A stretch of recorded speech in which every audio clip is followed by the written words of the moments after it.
Land remediation. The cleaning up and detoxification of contaminated sites on soils and water on the land. Restoring the land so that it is non-toxic. Hello, this is Frank with Frank's Beautiful Rocks and Minerals. We'll be talking about land remediation. This is a very important topic. If you're going to go to school to become a geologist, you'll need to get a doctorate or at least a master's. There are 3 categories of jobs that you will get. One you'll need a doctorate for, and it is engineering geology. The other category is working on a drilling rig for oil, either on the land or offshore drilling rig. And the third is land remediation. What is land remediation? And what are the methods that are done to remediate the land or detoxify it from contaminating chemicals such as benzene, toluene, jet fuel, gasoline, oil? Well, one is simply digging up the contaminated dirt and hauling it away into toxic landfills. Another is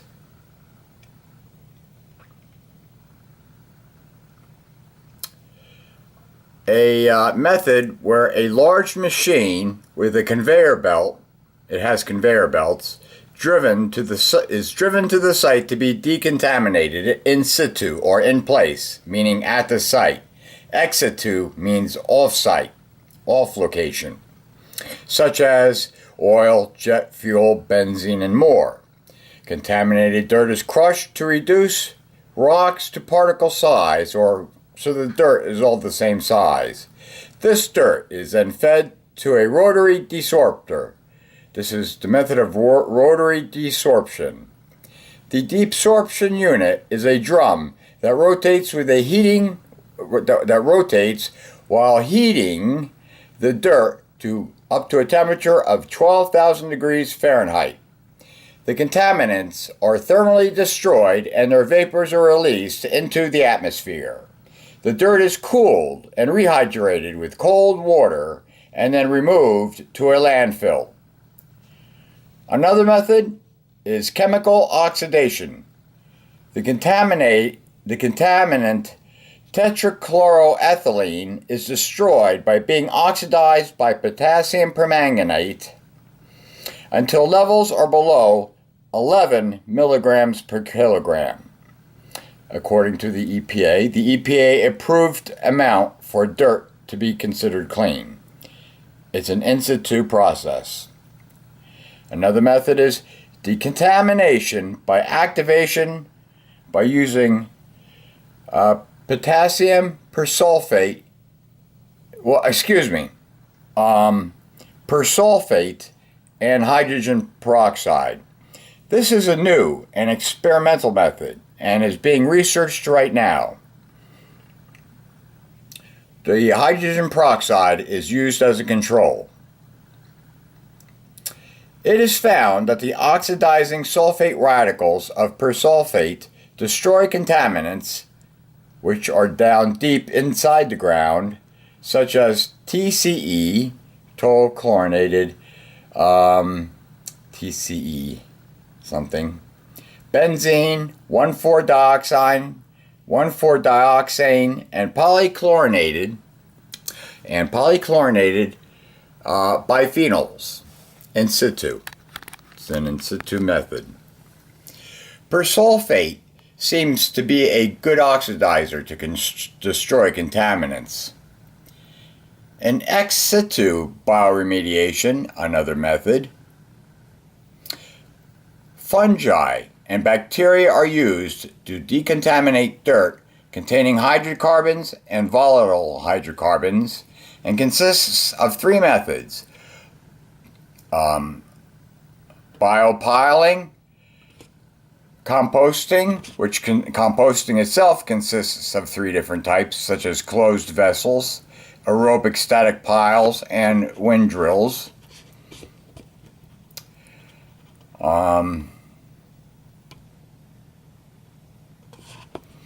And all involve allowing microorganisms and or fungi to be nourished with oxygen, water, warmth, the right temperature is maintained, and allows the microorganisms to grow.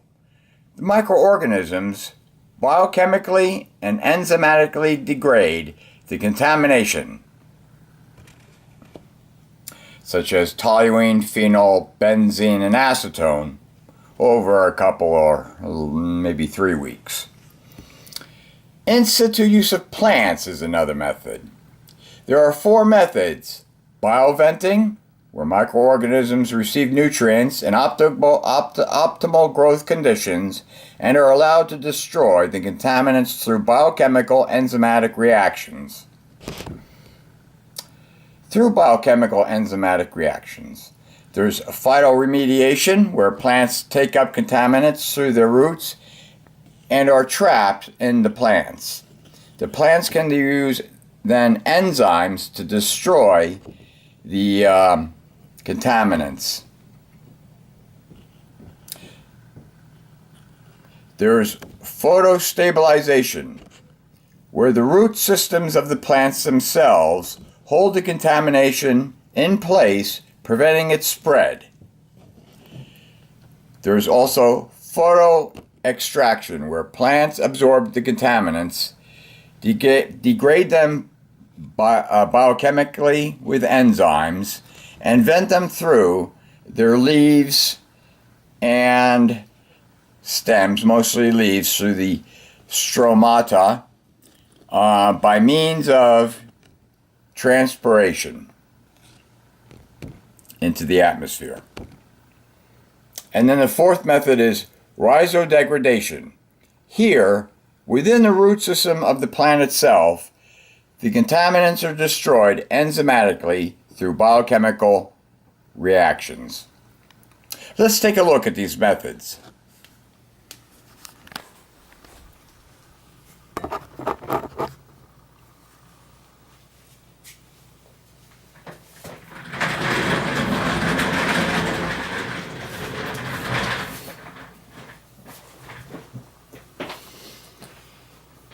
Some of the contaminants can come from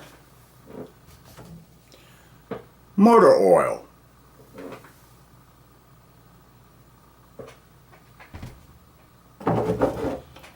paint thinner, and other chemicals that you can buy at the local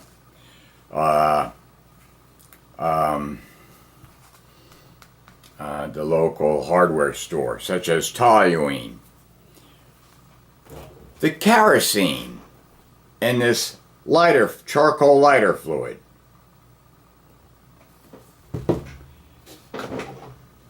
and gasoline.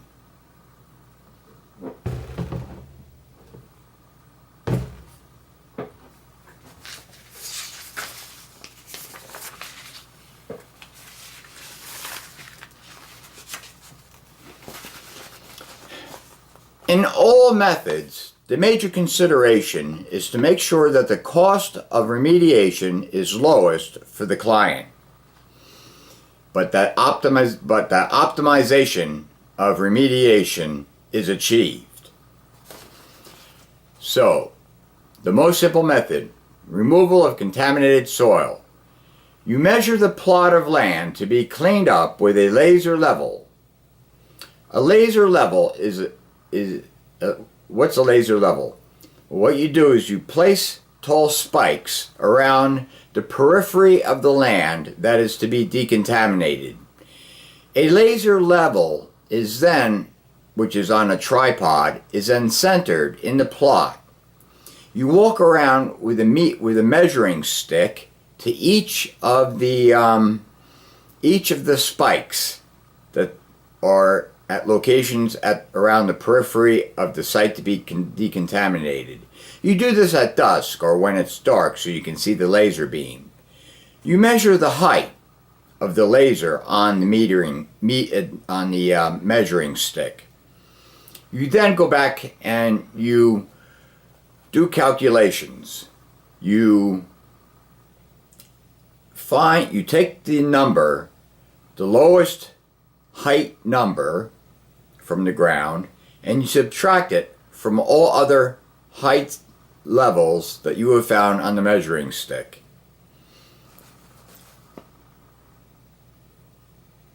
Subtract the height from the lowest level. We talked about that. In the process on the site, you demolish any buildings and man-made objects and structures, and you leave the ruins on the plot. Solid materials such as those ruins and other materials, and maybe some materials from buildings like asbestos, are then removed and hauled off to a toxic landfill.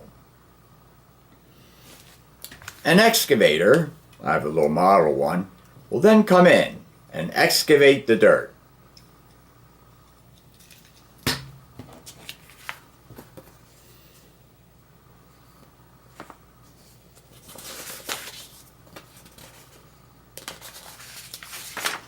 This is a photograph of the laser level. It flashes in a 300-degree circular direction a laser.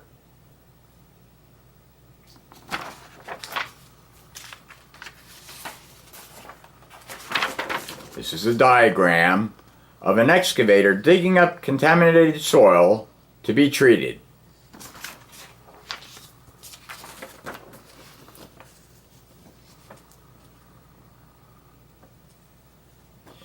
You take validation samples to the lab and measure the levels of contamination in the soil from the beginning and throughout the process until you find levels that are considered by the Environmental Protection Agency of the United States to be safe and non-contaminated. They must be below a certain level of milligrams per kilogram of contaminant. To reduce off-site environmental impacts, prepare an environmental management plan. One method is to surround the plot with a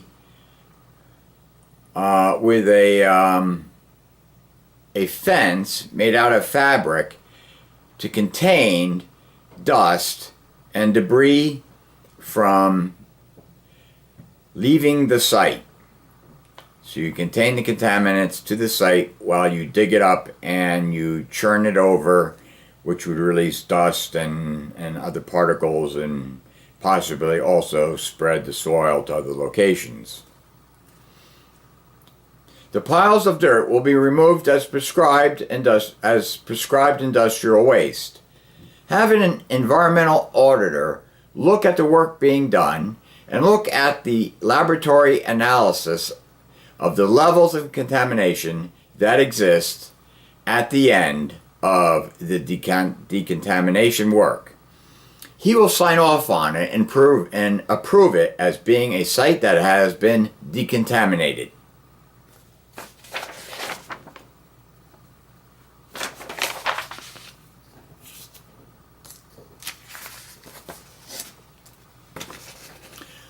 Mobile high-capacity direct-fired thermal desorption unit is a very large machine that consists of multi-parts and conveyor belts. Dirt is dug up, rocks 8 inches or more,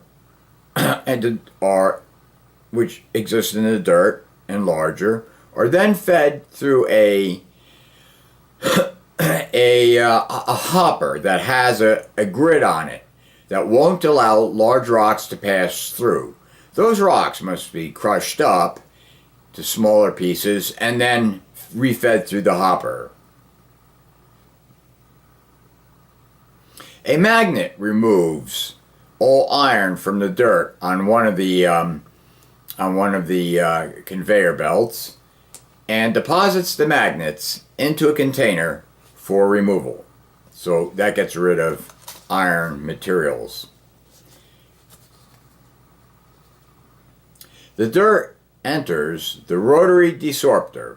This desorptor heats or burns the dirt while rotating, and the dirt changes into, or the contaminants change into, a vapor state. Contaminants are removed through the exhaust gas stream. The desorptor can remove 50 to 160 tons of contaminated soil per hour, depending on the moisture content and the type of contaminant that it is.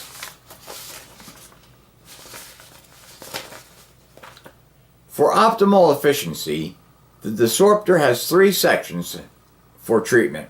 Number 1 is the drying zone. Here, lower high temperatures dry the soil in a rotating drum. Then the soil moves on to the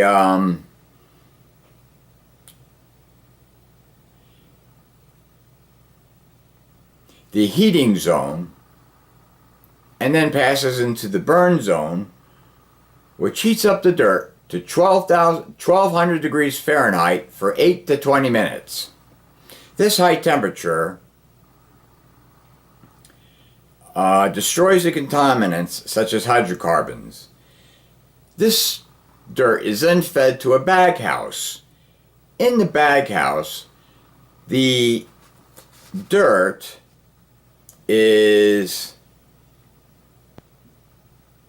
collected while decontaminated vapors enter into a thermal oxidizer, which combusts the vapors at a temperature of 500 degrees Fahrenheit to 1800 degrees Fahrenheit for 1 second within the destruct zone. This burns and destroys remaining hydrocarbons.